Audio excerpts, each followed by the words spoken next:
Hello, so this is a demo of the goal tracking application for SPAC, and you can see that I am now presented with the sign-in screen. This is because the application is only accessible to users who have entered their credentials. Now, if I didn't have an account, I could simply create one here by putting my first name, last name, email address, and passwords. This could also be set up to only accept the addresses from a specific domain, for example, spac.org.uk. But because I already have an account, I'll demonstrate this platform using my test account here.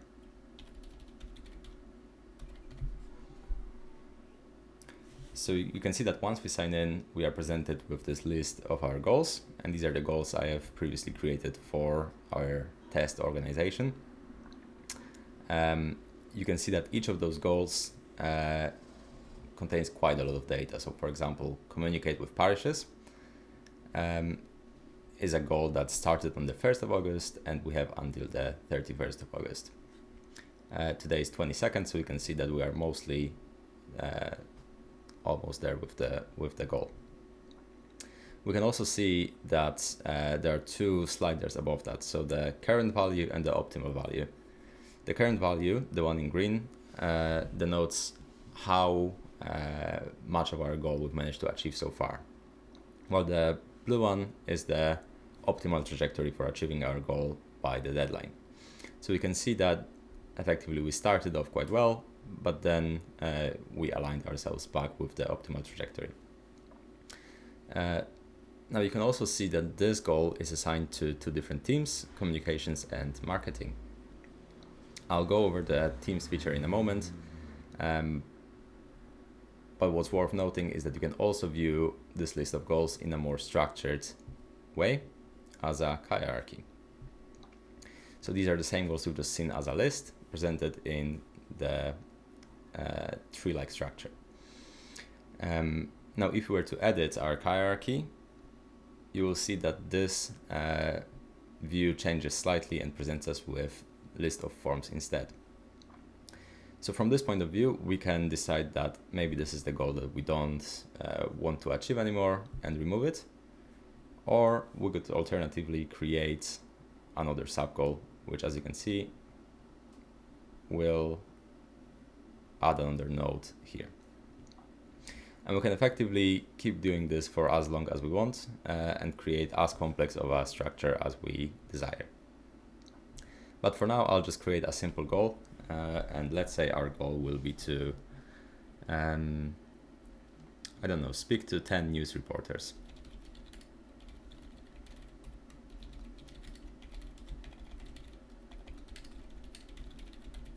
So you can see that while we are editing our goal, those errors that previously were visible are disappearing, and that's because we are populating the required fields. You can also see that each goal comprises of a label and a description that we can alternatively provide to better describe our goal to our peers. Each goal also contains a start and end value. So if we decided that we want to speak to 10 different reporters, we could simply start at 0 because we haven't spoken to any and set the end value as 10. So this is our desired amount. We could also set the start and end time for our goal, which allows us to effectively set up the goals that we've started in the past or that we'll start in the future together with the deadline we want to achieve them by. So let's say that we started this goal on the 1st of July and we want to achieve it by the 31st of August. So once we completely get rid of all the errors by filling out the form, you can see that now this update goal hierarchy button is accessible. And when I press it, you will see that we'll be redirected back to our hierarchy now with the additional goal we created. So you can also see that there's currently no data for this goal and that no teams are assigned to this goal. So we could change it from right here by pressing the respective button and then selecting which team we want to assign. So if I were to assign communications team, you will see that now communications is assigned to this goal. Similarly, I can also update the values for our goal. or I could do it by viewing the goal in more depth, which you will see is slightly more detailed view of the same goal effectively. So let's log some measurements. Let's say that on the 10th of July, we've spoken to one reporter. And you can see that once there's any data to be logged, we can see the trajectory of our goal, the current date denoted by the vertical pink line, and our progress as a green area. So let's log some more data. Let's say that on the 1st of August, we have spoken to 5 reporters. And you can see that our trajectory is updating accordingly. But because it's 22nd of August, let's say that now we've spoken to 9 reporters. And you can see that it keeps on updating. You can also see that those sliders update with respective values, and now we have gone over our desired trajectory, which means we're doing really well. Great, so in terms of teams, this goal is currently assigned to the communications team, and I could view it either by pressing this button or using this navigation on the left hand side. So this team only currently has 2 members, and let's say that we wanted to add some other team members that we have already on the platform. So you can see there's quite a few test users, and let's say that I have decided to add these 2 users, and one of them also will be a leader for this team. Once I save my changes, you can see that now this team comprises of 4 members, and 3 of them are team leaders. So you can also invite users to this platform from within the interface by navigating to users and then either pressing the invite users here or the button here. And it's a very similar form to the registration form, except we don't provide the password. Instead, we get to select the group for the users. So if I were to add another user, I could just put their details in and select which groups I want them to belong to. So we get to select from either administrators or users, or both, in case the user happens to also be a part of a team on top of managing the platform. So if I were to press the send invitation button, I would get an email to my email address with the link that allows me to complete the registration. And this is where I set my new password.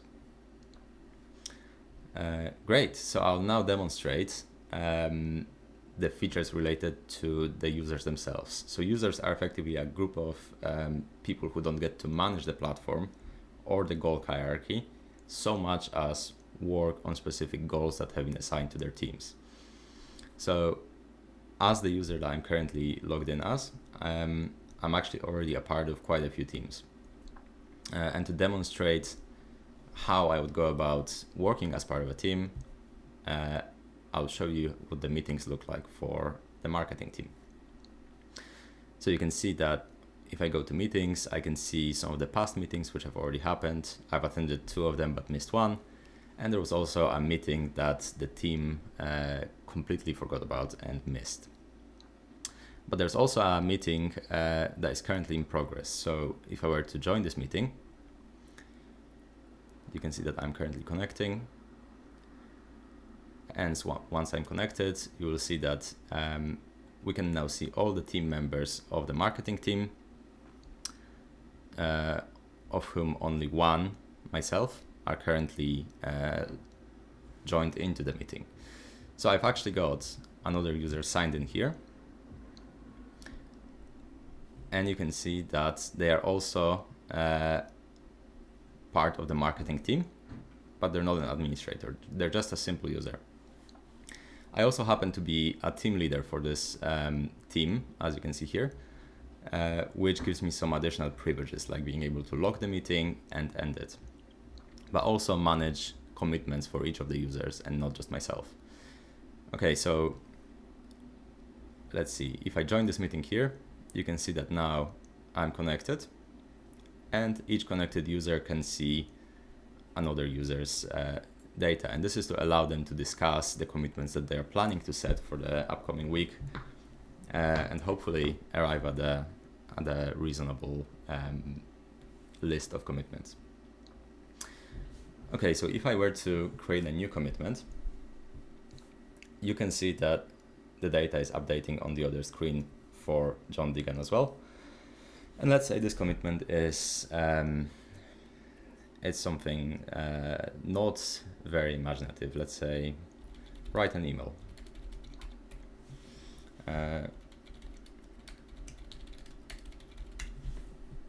You can see that I put down some details here, and they are also updating for John. As an administrator, or rather as a team leader, I also get to check whether those commitments are timely, specific, aligned, and impactful. Now, this is not a very good commitment, so I'm just gonna create some test commitments for you to get a better idea of what I mean. So let's say first commitment, and I can add an optional note,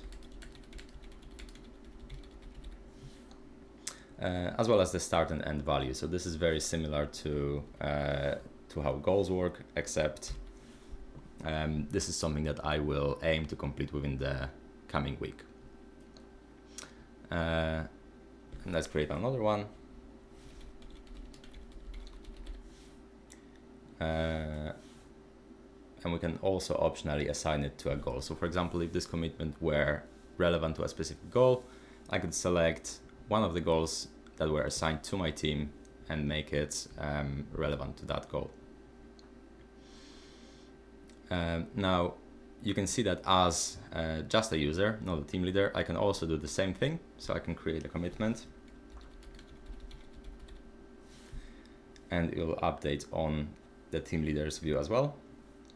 But importantly, as a team leader, I can now decide, is this a good commitment or not? Is it timely? Not really. Is it specific? Maybe.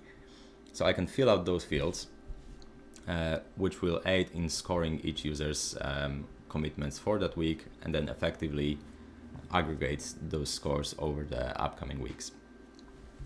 Okay, so once we're happy with our commitments, you can see as a team leader, I can now lock the meeting, which will prevent other members from editing their commitments. We can discuss it. As a team leader, I can still change those values. And then when I'm happy with my values, I can end the meeting, which will end the meeting for everyone else. And you can see that now, as this user, we have those commitments we just created.